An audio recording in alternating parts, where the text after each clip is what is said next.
Welcome to This Week with Old Sarge. This week, talking about a 96 Crown Vic Troop Car versus a violator and a stolen car.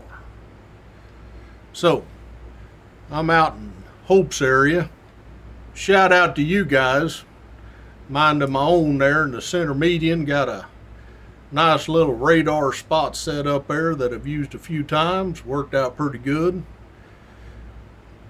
So I got me a bush kind of in the distance there. You know, the road kind of curves around and then goes straight right beside me there. So got me a nice zone of influence set up for the old K55. Got my right hand resting on the thumb of the little trigger for the interrupter switch. Hit that thing like a doggone snake striking. Boy, get good at it. So I'm sitting there in park and just idling the troop car, watching the traffic go by, and all of a sudden, boy, you get that glimpse. You know when one's going fast. You know, you seen traffic go by at normal speed. You see one coming fast, instantly recognize that. Hit the interrupter switch. Whoo, he's smoking. I see that nose of that car, he's driving nose down like that, so he hit the brakes because he did the, oh shit, there's a troop car there. And then I see the nose pop back up and the back end squat down because he just put the spurs to her, boy. I'm like, all right. Most people just slow down and pull over, but this guy, had a little something weird about this. I got him on the radar, got the Doppler going the whole bit. Coming into the zone of influence, going out of the zone of influence. Got everything I need to make my speeding case. I drop that interrupter switch, throw her in reverse, back up a little bit because I was facing that westbound traffic. Throw her in drive, roll down a little grassy hill a little bit.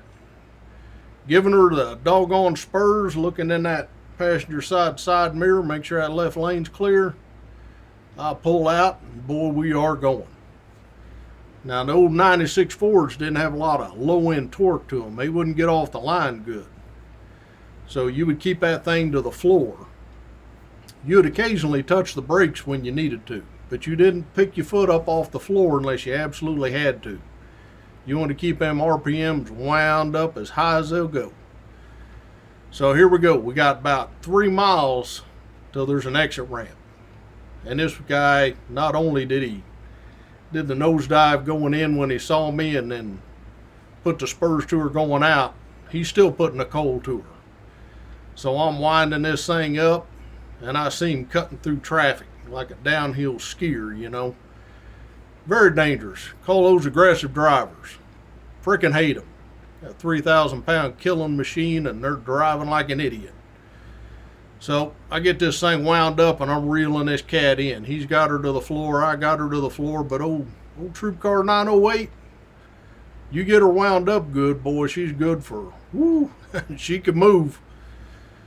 So I set myself up there. We're coming up on that ramp there about 3 miles, you know, down the road from where I was sitting. So maybe we're about a mile away from it.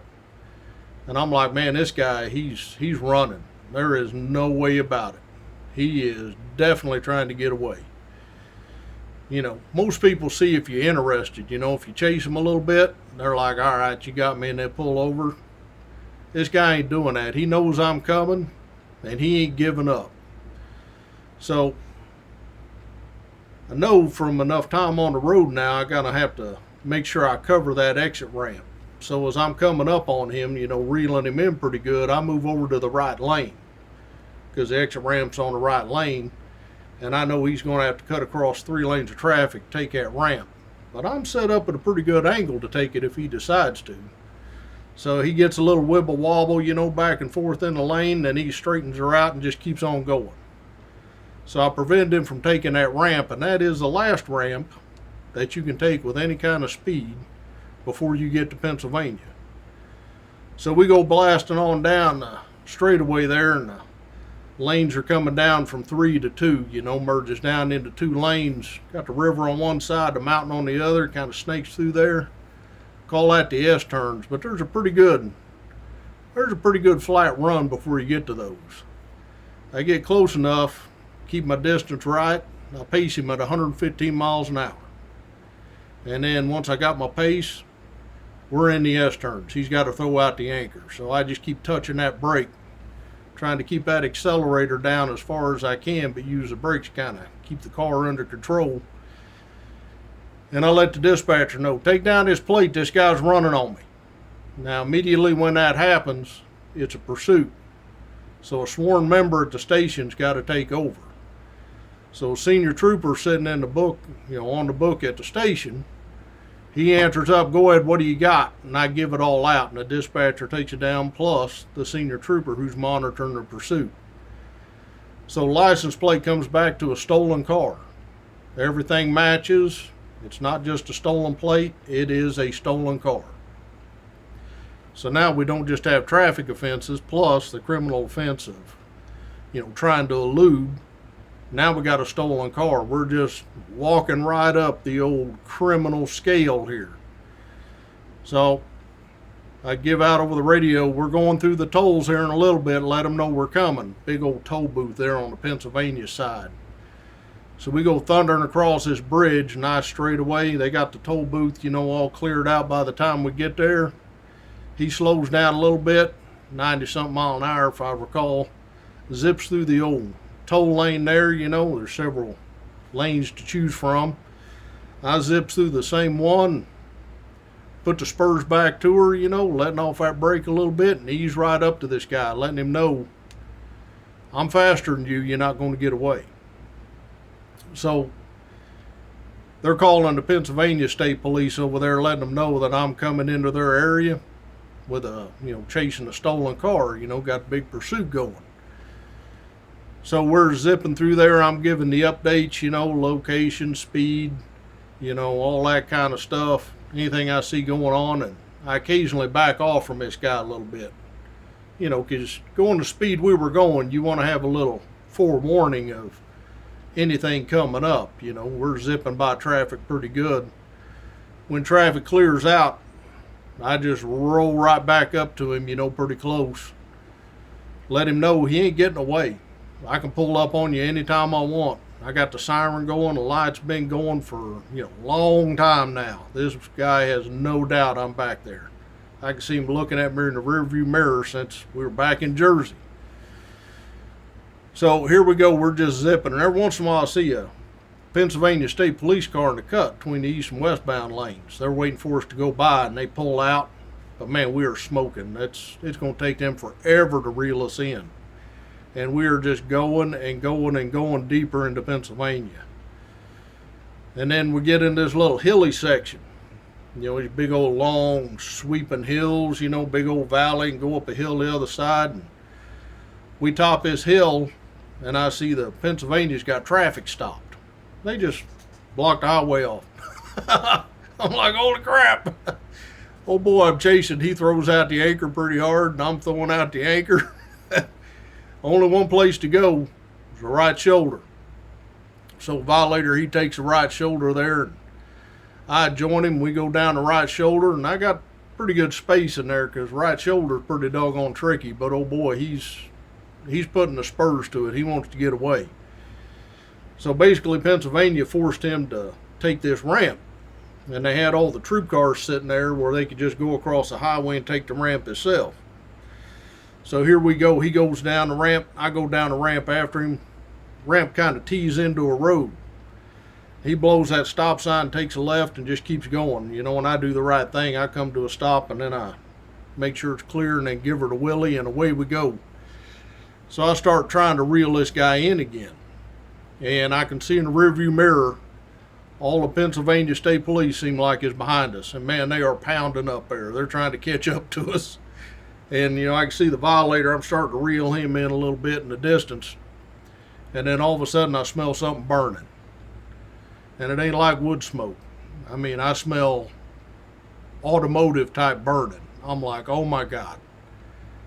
I look at the mirror, I look out there at the hood, and I don't see any smoke, coming out of the hood. I look in the rearview mirror, I don't see any smoke coming out the back of the troop car, and I'm like, well, it's not the motor. I must have just launched this transmission in this troop car, but she's still winding up going through the gears, so we're going to ride this thing till it quits. About that time, I hear this big V8 coming up on my back left quarter panel there, driver's side. Whoosh! It's one of those 95 Chevys. Oh, unmarked car. No overhead lights on top. He's got the lights on the dashboard and the lights in the back window. He went by me. I was tooling, and he went by me like I was standing still. Whoop! Bro, whooped in right behind this fella. I'm like, all right, Pennsylvania's taking primary. I'm secondary. So all of a sudden, this guy that we're chasing, he starts slowing down a lot. It's like weird. What the hell's going on? I still got this burning smell, and I'm like, oh man, hang in there, troop car. Don't quit on me now, dang it.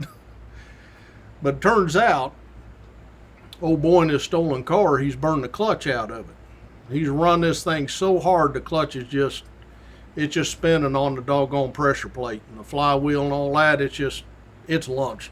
It is smoking so bad you can smell it for a country mile. So he's giving her all the RPM he can. He got to the floor, but this thing just keeps going slower and slower and slower and slower. He's down to 40 mile an hour, he's down to 30 mile an hour, he's down to 20 mile an hour. He gives a hard ride into a parking lot.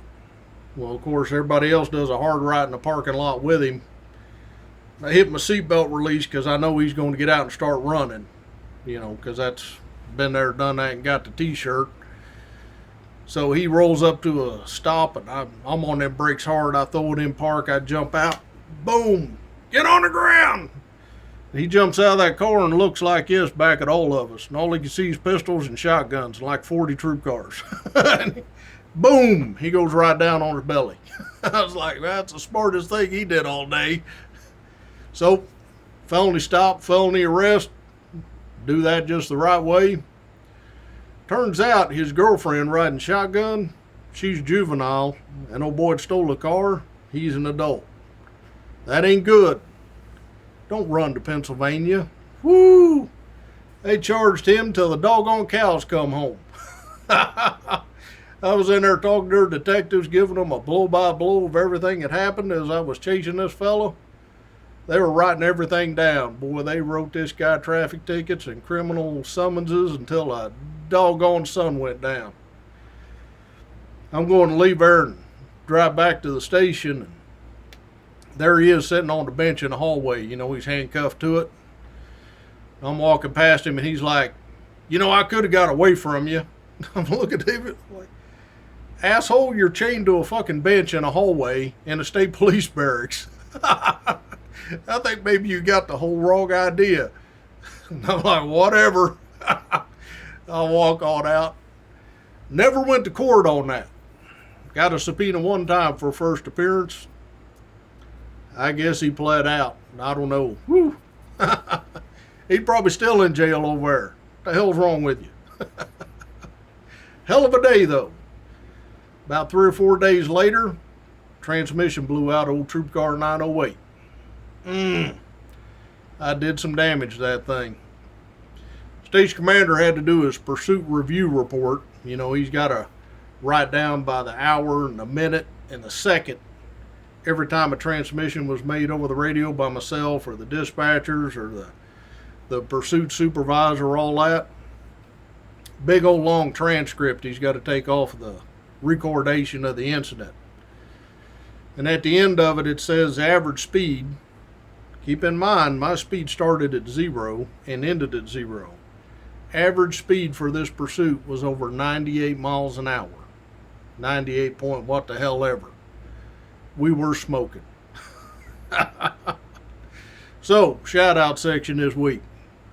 All my B troopers out there, you keep remembering the oath and doing the right thing when you're supposed to. Now, doggone it. Get out there and do that JOB. You always keep your oath in mind. You'll always be in good shape. So we appreciate what you're doing out there. So keep your chin up. Keep on doing it. And thank you. Thank you very much. Military, we appreciate what you're doing out there around the world. Things are getting a little hairy.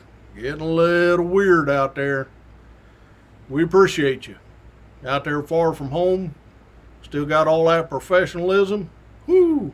Got professionalism running over. We appreciate what you're doing. So thank you. Thank you very much.